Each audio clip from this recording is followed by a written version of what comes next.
Another crew member from the Queen of the North is now talking about what happened the night the ship went down. He had two messages to send to the public. I guess I want to say that obviously what happened was horrible, and there's no way to lay any blame anywhere at this point. I want to make sure that the people of Hartley Bay get every single pat on the back that they can, because they are a village full of angels. They're the most wonderful people I've ever met. They do this quite often, and they never ever have gotten paid for it. It's out of the goodness of their heart, and they pay for the gas, they pay for everything. They were there in minutes. We had barely gotten the lifeboats and life rafts clustered together, and there was Hartley Bay people on the scene. That's number one. I guess number two is if these two people are in fact gone, I still wonder about that. But if in fact they are, I want the town and the family to know that we did everything we could. After everyone was off, we had a rescue boat circled the ship continuously until it went out of sight. They looked in every window. They had spotlights on the decks, and there was no people anywhere on that ship visible. I don't know what else to add. I have I have a memory in my mind that is 10,000 times stronger than any movie I've ever seen, and probably as time goes by, I'll think of more things. But that's the two. We did what we could. We did the best we could, and number one is the people of Hartley Bay. They are just angels. They're beyond wonderful. Thank you. Vern Shore works for BC Ferries. He was on board the Queen of the North when it sank near Hartley Bay last Wednesday. And we'll hear more from Vern Shore coming up at about 7:45, 8:45 in the piece. Daybreak's Leena Minifie spoke with Vern Shore about the night the ship sank. I was dead asleep, and there was a big boom, boom, boom, and the only thing in my mind said rocks, rocks. And then there was about a 1 second gap. I reached up and turned my light on by my bed, and then and the whole ship was jumping up and down, and I was flung out of bed, and I landed in water. It was only 3-4 inches.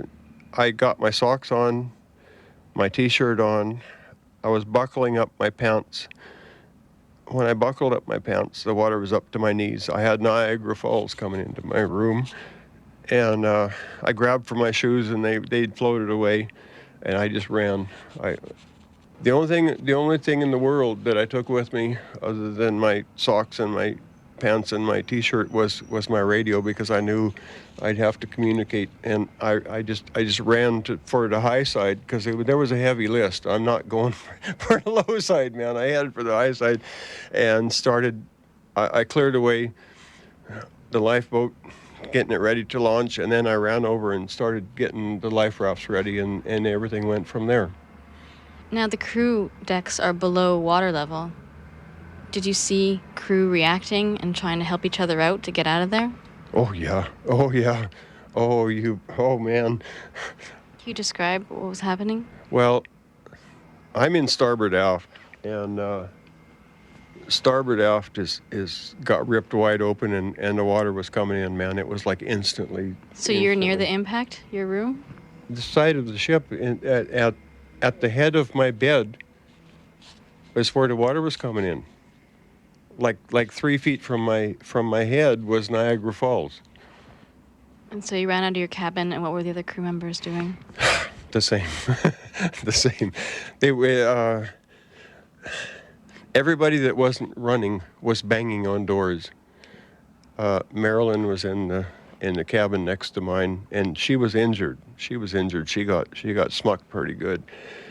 And as I opened my door, she was banging on it and just screaming, "Get out, get out, get out, get out." And this was happening everywhere in the crew quarters. There was one woman that was apparently stuck behind a door because it was blocked and people had to break the door to get in. That wasn't near my cabin. That was Lynn, yeah.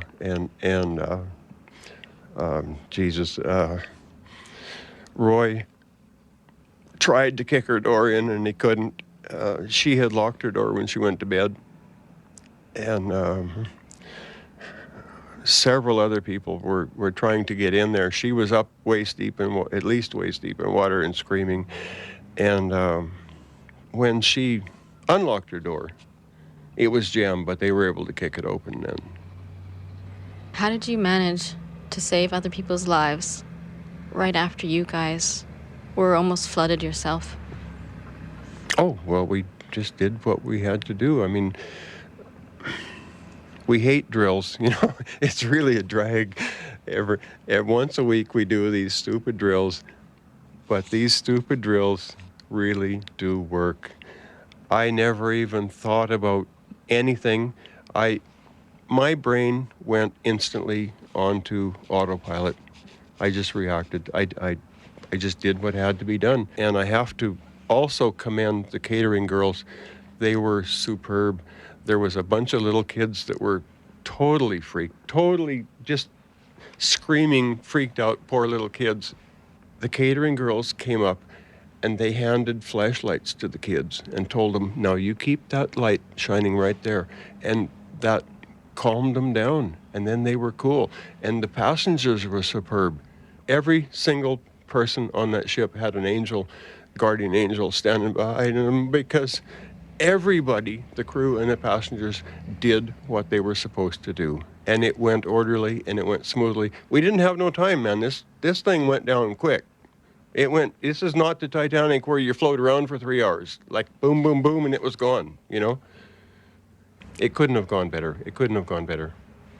The person that was on the wheel at the time, as well as the officer in command, are wonderful people. I would trust my life to either of them right this minute. They're the best of the best, and I can't begin to imagine what happened. All of the people that were on the bridge, I would right this moment trust my life to any one of them. I trust that ship, man. That Queen of the North, she's the best of the best. I don't care if she was old. I'm old, but I'm in good shape, and she was really in good shape. She's a wonderful ship, and I'm sorry to see her go. I'm looking forward to the new ones, you know, because they'll be way better for sure. What about comparing it to regulations in Europe, where they have two different segments of if one gets breached, that there's a backup? Yeah, that's been an issue for quite some time now.